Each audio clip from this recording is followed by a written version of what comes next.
କ'ଣ ଆପଣ କେବେ ପୁରୀ ଜଗନ୍ନାଥ ମନ୍ଦିରରେ ଥିବା ବନ୍ଦ କୋଠରୀ ପଛରେ ହେଉଥିବା ଗୁପ୍ତବିଧି ବିଷୟରେ ଜାଣିଛନ୍ତି? ସେଠାରେ ଏକ ରହସ୍ୟମୟ ବସ୍ତୁ ଅଛି ଯାହା ଏତେ ଶକ୍ତିଶାଳୀ ଅଟେ ଯେ ତୁଳସୀ ମାଳାକୁ 19 ବର୍ଷ ପର୍ଯ୍ୟନ୍ତ ସତେଜ କରି ରଖିପାରିଥାଏ। ତାହାର ପ୍ରଭାବ ଏତେ ଯେ ସେ ପ୍ରକୃତିର ନିୟମକୁ ପରିବର୍ତ୍ତନ ମଧ୍ୟ କରିପାରେ। ନବକଳେବରର ବିଷୟରେ ଏ ଭିଡ଼ିଓରେ ଆପଣମାନଙ୍କୁ ସ୍ୱାଗତ। ନବକଳେବର ଏକ ପବିତ୍ର ଶାସ୍ତ୍ରବିଧି ଯେଉଁଥିରେ ଭଗବାନ ଜଗନ୍ନାଥ, ବଳଭଦ୍ର, ସୁଭଦ୍ରା ଓ ସୁଦର୍ଶନଙ୍କ କାଠ ନିର୍ମିତ ମୂର୍ତ୍ତିକୁ ବଦଳାଇ ଦିଆଯାଇଥାଏ, କିନ୍ତୁ ଏହାର ଦିବ୍ୟ ଶ୍ୱାସ ଓ ପରମ ପଦାର୍ଥ ଅପରିବର୍ତ୍ତିତ ରହେ। ଏହା ଏକ ଗୁପ୍ତବିଧି ଯାହାକୁ ଦେଖିବା ପାଇଁ କେବଳ କିଛି ଲୋକଙ୍କୁ ଅନୁମତି ମିଳିଥାଏ। ନବର ଅର୍ଥ ନୂଆ, କଳେବର ଅର୍ଥ ଶରୀର। ନବକଳେବରର ନୂଆ ଶରୀର। ନବକଳେବରର କେବଳ ମୂର୍ତ୍ତିକୁ ବଦଳାଇବା ନୁହେଁ, ଏହା ଏକ ଦିବ୍ୟ ଆତ୍ମାକୁ ନୂଆ ରୂପରେ ସ୍ଥାନାନ୍ତରିତ କରିବା ପ୍ରକ୍ରିୟା ଅଟେ।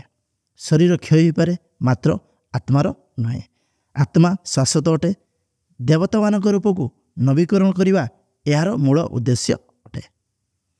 ଏହି ପବିତ୍ର ନବୀକରଣ 2ଟି ଆଷାଢ଼ ମାସ ବା ଆଷାଢ଼ ମାସରେ ଥିବା 2ଟି ପୂର୍ଣ୍ଣିମା ବର୍ଷରେ ହୋଇଥାଏ। ଏହି ଘଟଣା ଏମିତି ଦୁର୍ଲଭ ଅଟେ ଯାହା 12 କିମ୍ବା 19 ବର୍ଷରେ ଥରେ ହୋଇଥାଏ। ପୂର୍ବରୁ 2015ରେ ହୋଇଥିଲା ଓ ଆଗକୁ 2034 ହେବ ବୋଲି ନିର୍ଦ୍ଧାରିତ କରାଯାଇଛି। ନବକଳେବରର ଯାତ୍ରା ଆଜ୍ଞାମାଳରୁ ଆରମ୍ଭ ହୋଇଥାଏ, ଯାହା 4ଟି ବିଶେଷ ଫୁଲମାଳ ହୋଇଥାଏ। ଏହି 4ଟି ମାଳକୁ ଦେବତାମାନଙ୍କର ଦିବ୍ୟ ଅନୁମତି ମାନି ଦୈତ୍ୟପତିମାନେ ନବକଳେବରର ବିଧି ଆରମ୍ଭ କରିଥାନ୍ତି। ଗଜପତି ରାଜଗୁରୁଙ୍କୁ ବରଣୀ ଗୁଆ ଦେଇଥାନ୍ତି, ଯାହାକୁ ରାଜଗୁରୁ ପରେ ବିଶ୍ୱାବସୁ ଓ ଆଚାର୍ଯ୍ୟକୁ ଦେଇଥାନ୍ତି ଓ ସେମାନଙ୍କୁ ଗଛ ଖୋଜିବା ପାଇଁ ଭଞ୍ଜା ଯାତ୍ରା ଆରମ୍ଭ କରିବା ପାଇଁ ଅନୁରୋଧ କରନ୍ତି। କିନ୍ତୁ ଏହା ସେମାନଙ୍କ ପାଇଁ କୌଣସି ସାଧାରଣ ଯାତ୍ରା ନୁହେଁ, ଯାହା ରାତି ଅନ୍ଧାରରେ ଖାଲି ପାଦରେ ପୁରୀଠାରୁ 60 କିଲୋମିଟର ଦୂରରେ ଥିବା କାକଟପୁରରେ ଥିବା ମା ମଙ୍ଗଳାଙ୍କ ପୁରାତନ ମନ୍ଦିରକୁ ଯାତ୍ରା କରନ୍ତି। ସେଠାରେ ଯାହା ବି କିଛି ଥାଏ ତାହା ରହସ୍ୟରେ ପରିପୂର୍ଣ୍ଣ ହୋଇଥାଏ। ସେଠାରେ ସେମାନେ ରାତିରେ ଦେବୀ ମଙ୍ଗଳା ନିକଟରେ ସ୍ୱପବତୀ ମନ୍ତ୍ରକୁ ଜପ କରନ୍ତି ଓ ଦଣ୍ଡବତ ପ୍ରଣାମ କରି ଶୋଇଯାଆନ୍ତି। ଏହି ମନ୍ତ୍ରରେ ସନ୍ତୁଷ୍ଟ ହୋଇ ଦେବୀ ମଙ୍ଗଳା 4 ଜଣ ବଡ଼ ଗୃହୀଙ୍କ ସ୍ୱପ୍ନରେ ପ୍ରକଟ ହୁଅନ୍ତି ଓ ସେମାନଙ୍କୁ ଦିବ୍ୟ ନିମ୍ନ ବୃକ୍ଷ ଥିବା ଦିଗ ବିଷୟରେ ନିର୍ଦ୍ଦେଶ ଦିଅନ୍ତି। ଦିଗ ଜାଣିପାରିବା ପରେ ଭଞ୍ଜା ସମୂହ 4 ଦେବତାଙ୍କ ପାଇଁ ଦିବ୍ୟ ନିମ୍ନ ଗଛ ସନ୍ଧାନ କରିବା ପାଇଁ 4 ଦଳରେ ବିଭାଜିତ ହୋଇଯାଆନ୍ତି।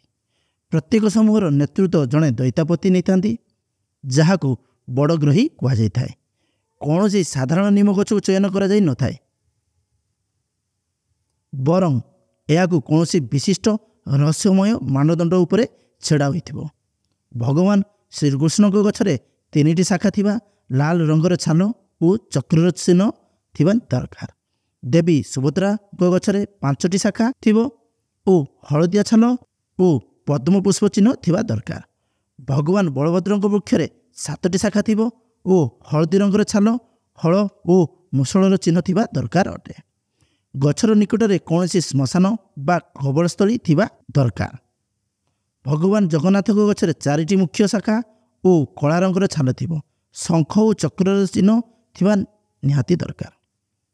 ଗଛର ଆଖପାଖରେ ଶ୍ମଶାନ ଘାଟ ଓ ଉଇହୁଙ୍କା ଓ ସାପଗାତ ଥିବା ଦରକାର। ଗଛ କୌଣସି ନଦୀ ବା ସାଗର କୂଳରେ ବା 3 ଛକି ରାସ୍ତା ପାଖରେ ଥିବା ଦରକାର ଅଟେ ବା 3 ପାହାଡ଼କୁ ଘେରି ରହିଥିବା ଦରକାର ଅଟେ। ଗଛରେ କୌଣସି ପକ୍ଷୀର ବାସା ନଥିବା ଦରକାର। ନିକଟରେ ଭଗବାନଙ୍କ ଶିବ ମନ୍ଦିର ଥିବା ଦରକାର। ଗଛରେ ପରଜୀବୀ ଉଦ୍ଭିଦ କିମ୍ବା କୌଣସି ଲତା ଗଛ ମାଡ଼ି ନଥିବା ଦରକାର। 4ଟି ଗଛକୁ ବାଛିବା ପରେ ସର୍ବପ୍ରଥମେ ଭଗବାନ ଶ୍ରୀକୃଷ୍ଣ, ତାପରେ ଭଗବାନ ବଳଭଦ୍ର ଓ ପରେ ମା ସୁଭଦ୍ରା ଓ ଶେଷରେ ଭଗବାନ ଜଗନ୍ନାଥଙ୍କ ଗଛକୁ କଟାଯାଏ। ଗଛକୁ ସର୍ବପ୍ରଥମେ ବିଦ୍ୟାପତି ଦ୍ୱାରା ସୁନା କୁରାଢ଼ୀରେ ଓ ପରେ ବିଶ୍ୱାସୁ ଦ୍ୱାରା ଚାନ୍ଦିର କୁରାଢ଼ୀରେ ଓ ଶେଷରେ ବିଶ୍ୱକର୍ମା ଦ୍ୱାରା ଲୁହା କୁରାଢ଼ୀରେ କଟାଯାଇଥାଏ। ସବୁ ବ୍ରାହ୍ମଣ ଓ ଦୈତ୍ୟପତି ସେତେବେଳେ ଯାଏ ଉପବାସ ରଖିବେ ଯେତେବେଳେ ଯାଏ ବୃକ୍ଷ ଭୂମିରେ ପଡ଼ି ନଥାଏ। ଗଛକୁ ଆକାର ଅନୁସାରେ କଟାଯାଏ ଓ ବଞ୍ଚିଥିବା ଶାଖାକୁ ଗଛ ନିକଟରେ ଏକ ଗାତ ଖୋଳି ପୋତା ଦିଆଯାଇଥାଏ, ଯାହାଦ୍ୱାରା ଗଛର ଅଯଥା ବ୍ୟବହାର ହୋଇ ନ ପାରିବ।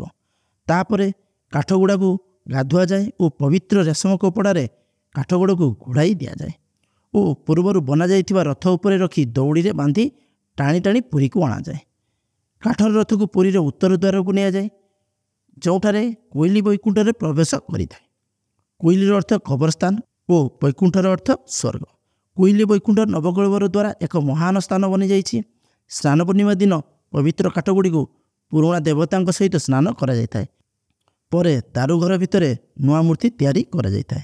ଏହି ପ୍ରକ୍ରିୟା ଏତେ ଗୁପ୍ତ ଥାଏ କି ମନ୍ଦିରର ମୁଖ୍ୟ ପୂଜାରୀକୁ ବି ଦାରୁଘର ଭିତରୁ ପ୍ରବେଶ କରିବା ପାଇଁ ଅନୁମତି ନଥାଏ। ମୂର୍ତ୍ତି 21 ଦିନରେ ପୁରା ହୋଇଥାଏ ଓ ସେହି 21 ଦିନ ପରେ ମୂର୍ତ୍ତି କାରିଗରକୁ ମନ୍ଦିର ପରିସରକୁ ଛାଡ଼ିବା ପାଇଁ ଅନୁମତି ନଥାଏ।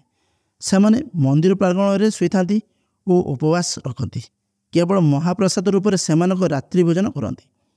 21 ଦିନ ଅବଧି ପରେ କୋଇଲି ବୈକୁଣ୍ଠ ଆଗରେ ଦିନରାତି ଭଜନ କୀର୍ତ୍ତନ କରାଯାଇଥାଏ। ଭଜନ କୀର୍ତ୍ତନକୁ ଏହି ଜପର ଅଖଣ୍ଡ ଭଜନ କୁହାଯାଇଥାଏ ଓ ବ୍ରାହ୍ମଣ ପୂଜାରୀ ଲଗାତାର ବେଦର ଜପ କରନ୍ତି। କିନ୍ତୁ ସବୁଠାରୁ ରହସ୍ୟମୟ ବିଧି ଏବେ ବି ବାକି ଅଛି, ଯାହା ହେଉଛି ଘଟ ପରିବର୍ତ୍ତନ, ଯେଉଁଥିରେ ଭଗବାନ ଜଗନ୍ନାଥଙ୍କ ଶାଶ୍ୱତ ଆତ୍ମା ପରମ ପଦାର୍ଥର ସ୍ଥାନାନ୍ତରଣ ହୋଇଥାଏ। କୁହାଯାଏ ଯେ ଉର୍ଜା ଏତେ ଶକ୍ତିଶାଳୀ ଅଟେ କି ସମୟର ପ୍ରଭାବକୁ ଅଟକାଇ ଦେଇଥାଏ। ତୁଳସୀର ମାଳଗୁଡ଼ିକ ଯେଉଁଗୁଡ଼ିକ ପୂର୍ବ ନବକଳେବରରେ ବ୍ୟବହାର କରାଯାଇଥିଲା ତାହା ଆଜି ମଧ୍ୟ ତାଜା ଅଛି। ସେହି ବ୍ରହ୍ମ ପଦାର୍ଥର ଅସଲି ପ୍ରକୃତ କ'ଣ ଅଟେ, କେଉଁଭଳି ଭାବରେ ଏ ଦିବ୍ୟ ଶକ୍ତିକୁ ବନାଯାଇଛି ତାହା ଦେଖିବା ପାଇଁ ଓ ଘଟ ପରିବର୍ତ୍ତନ ବିଷୟରେ ଜାଣିବା ପାଇଁ ଆମ ଚ୍ୟାନେଲକୁ ସବସ୍କ୍ରାଇବ୍ କରନ୍ତୁ। ଭଲ ଲାଗିଲେ ଗୋଟେ ଲାଇକ୍ ଓ ସେୟାର କରନ୍ତୁ। ଆମ ଚ୍ୟାନେଲରେ ଏମିତି ନୂଆ ଭିଡ଼ିଓ ଦେଖିବା ପାଇଁ ସବସ୍କ୍ରାଇବ୍ କରି ଅଲ୍ ନୋଟିଫିକେସନ୍ ଅନ୍ କରନ୍ତୁ, ଯାହାଦ୍ୱାରା ଆମର ସମସ୍ତ ନୂଆ ନୂଆ ଭିଡ଼ିଓ ଆପଣଙ୍କ ପାଖରେ ପ୍ରଥମେ ପହଞ୍ଚିବ।